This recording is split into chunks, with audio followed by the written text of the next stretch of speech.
Deux Chroniques, chapitre 15. L'Esprit de Dieu reposa sur Azaria, fils d'Oded, et celui-ci alla à la rencontre d'Asa et lui dit, Écoutez-moi, Asa ainsi que tout Juda et Benjamin. L'Éternel est avec vous quand vous êtes avec lui. Si vous le cherchez, vous le trouverez, mais si vous l'abandonnez, il vous abandonnera. Pendant longtemps il n'y a eu pour Israël ni vrai Dieu, ni prêtre qui enseigne, ni loi. Mais dans leur détresse ils sont retournés à l'Éternel, le Dieu d'Israël. Ils l'ont cherché, et ils l'ont trouvé.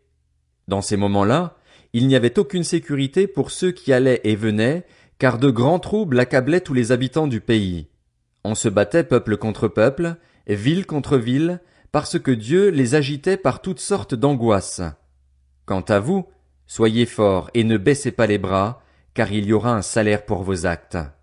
Après avoir entendu ces paroles et cette prophétie, Oded était aussi prophète, Asa se fortifia et fit disparaître les monstruosités de tout le pays de Juda et de Benjamin, ainsi que des villes qu'il avait prises dans la région montagneuse d'Éphraïm, et il restaura l'autel de l'Éternel qui se trouvait devant le portique de l'Éternel.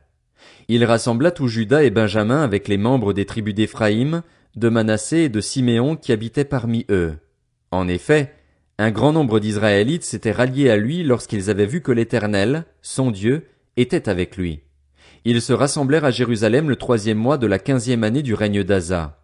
Ce jour-là, ils sacrifièrent à l'Éternel des animaux pris sur le butin qu'ils avaient ramené, 700 bœufs et 7000 brebis. Ils prirent l'engagement de chercher l'Éternel, le Dieu de leurs ancêtres, de tout leur cœur et de toute leur âme. Si quelqu'un ne cherchait pas l'Éternel, le Dieu d'Israël, il devait être mis à mort, quel qu'il soit, petit ou grand, homme ou femme. Ils prêtèrent serment envers l'Éternel à voix haute, avec des cris de joie et au son des trompettes et des cors.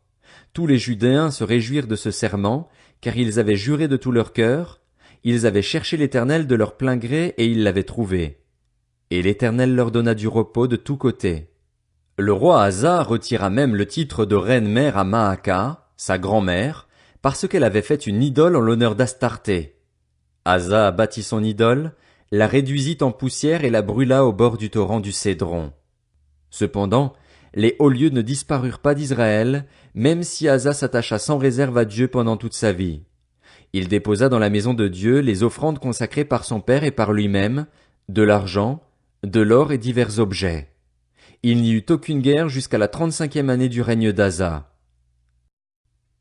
Deux Chroniques, chapitre 16. La 36e année du règne d'Asa, Baécha, le roi d'Israël, monta contre Juda et il fortifia Rama pour empêcher les hommes d'Asa, roi de Juda, d'effectuer quelque manœuvre que ce soit. Asa sortit alors de l'argent et de l'or des trésors de la maison de l'Éternel et du palais royal, et il envoya des messagers vers Ben-Hadad, le roi de Syrie, qui habitait à Damas.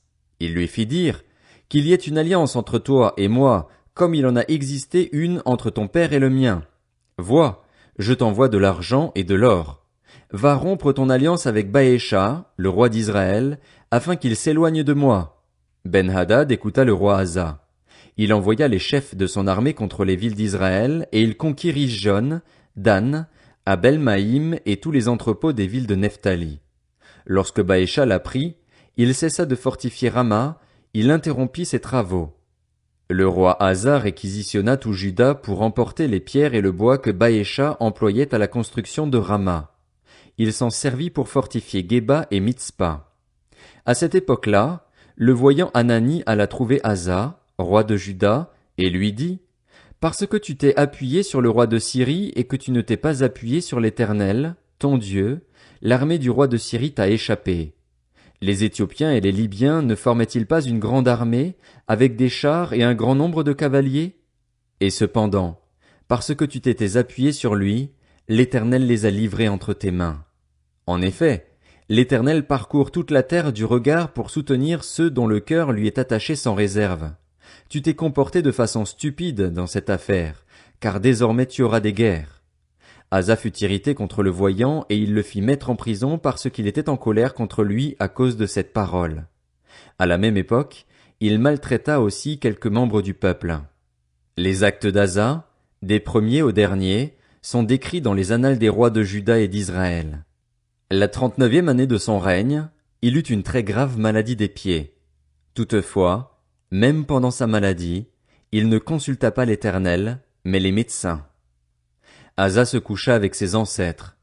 Il mourut la 41e année de son règne. On l'enterra dans le tombeau qu'il s'était fait creuser dans la ville de David. On le coucha sur un lit qu'on avait garni d'aromates et de parfums préparés selon l'art du parfumeur, et l'on en brûla en son honneur une quantité très considérable. 2 Chroniques, chapitre 17. Son fils Josaphat devint roi à sa place. Il se fortifia contre Israël. Il mit des troupes dans toutes les villes fortifiées de Juda, et des garnisons dans le pays de Juda et dans les villes d'Éphraïm dont son père Asa s'était emparé.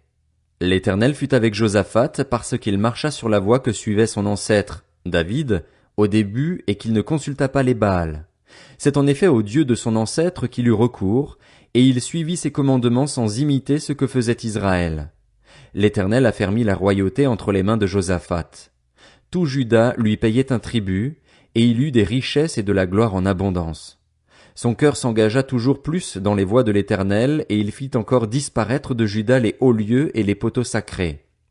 La 3e année de son règne, il chargea ses chefs Ben-Haïl, Abdias, Zacharie, Nathanaël et Michée d'aller renseigner dans les villes de Juda.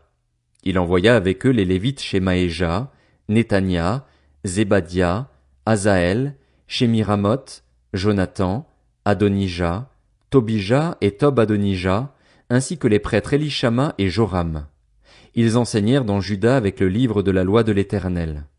Ils parcoururent toutes les villes de Juda et enseignèrent parmi le peuple. La terreur de l'Éternel s'empara de tous les royaumes des pays voisins de Juda, et ils ne firent pas la guerre à Josaphat. Des Philistins apportèrent à Josaphat des cadeaux et un tribut en argent. Même les Arabes lui amenèrent du bétail, 7700 béliers et 7700 boucs. Josaphat devint de plus en plus puissant.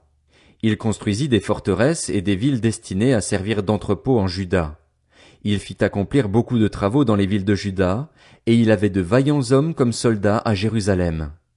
Voici leur répartition en fonction de leur famille. Pour Juda, les chefs de milliers étaient le chef Adna avec 300 000 vaillants hommes, et à ses côtés le chef Jochanan avec 280 000 hommes, ainsi qu'Amazia, fils de Zikri, qui s'était volontairement consacré à l'Éternel, avec 200 000 vaillants hommes. De Benjamin était issu Eliada, un vaillant homme, avec 200 000 hommes capables de manier l'arc et le bouclier, et à ses côtés Zozabad, avec 180 000 hommes équipés pour la guerre. Tels sont ceux qui étaient au service du roi, en plus de ceux qu'il avait postés dans toutes les villes fortifiées de Juda.